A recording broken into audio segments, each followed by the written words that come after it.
जय हिंद दोस्तों। इस वीडियो में हम जानेंगे कि नवोदय में जो रक्षाबंधन होता है वो किस तरह से मनाया जाता है और रक्षाबंधन के दिन बच्चों का क्या रूटीन होता है। तो चलिए शुरू करते हैं। दोस्तों, रक्षाबंधन के दिन जैसे बाकी के स्कूलों में बच्चों को छुट्टी होती है और वो घर पे ही अपनी खुद की बहन से राखियाँ बंधवाते हैं, उस तरह से नवोदय में नहीं होता है। नवोदय में जो बच्चे होते हैं वो हॉस्टल में रहते हैं, उसकी वजह से रक्षाबंधन के दिन भी सुबह में जो असेंबली होती है वो असेंबली होती है और सबको असेंबली में आना होता है। असेंबली में आने के बाद जो प्रार्थना होती है वो होने के बाद जनरली होता क्या है कि असेंबली में बच्चे, लड़कियां एक तरफ और लड़के एक तरफ खड़े रहते हैं।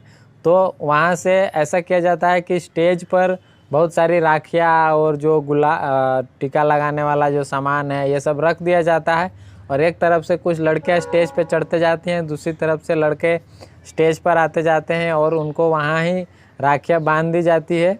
कोई भी लड़की किसी भी लड़के को राखी बांध दे और इस तरीके से हालांकि आप जानते हैं कि लड़कियां कम होती हैं, उसकी वजह से एक ही लड़की 2 या 3 लड़कों को राखी बांधती है और उसके बाद वो अपने अपने क्लास में चले जाते हैं। क्लास में जाने के बाद जो पहला और दूसरा पीरियड होता है उसे कंडक्ट कराया जाता है। उस पीरियड में ज़्यादातर राखी बांधने और बंधवाने का ही काम होता है।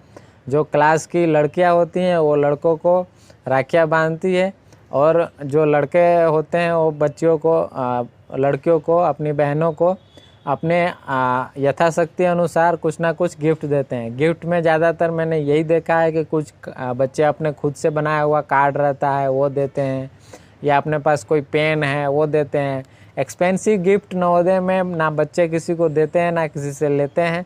ये रूल, ये चीज़ें ज़्यादातर मतलब बाहर की दुनिया में ऐसी देखने को मिलती है कि लोग लाखों का सामान, हज़ारों का सामान एक दूसरे को गिफ्ट में देते हैं, महंगी राखियाँ बांधते हैं। ऐसा नहीं होता है। नवोदय में जो लड़कियाँ होती हैं वो राखियाँ भी लगभग खुद से बनाती हैं, उन्हें राखी बनाना भी सिखाया जाता है। इससे क्या होता है कि एक कला भी डेवलप हो जाती है।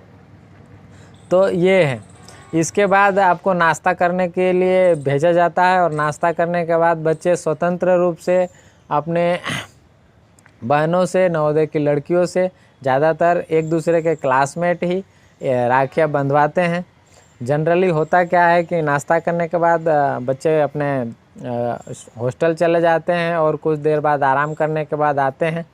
अब यहाँ होता क्या है कि ऐसा नहीं कि एक लड़का है वो किसी एक लड़की से ही राखी बंधवाता है, या फिर एक लड़की हो किसी एक लड़के को राखी बांध दी और उसका काम हो गया, वो जाके आराम से सो गई।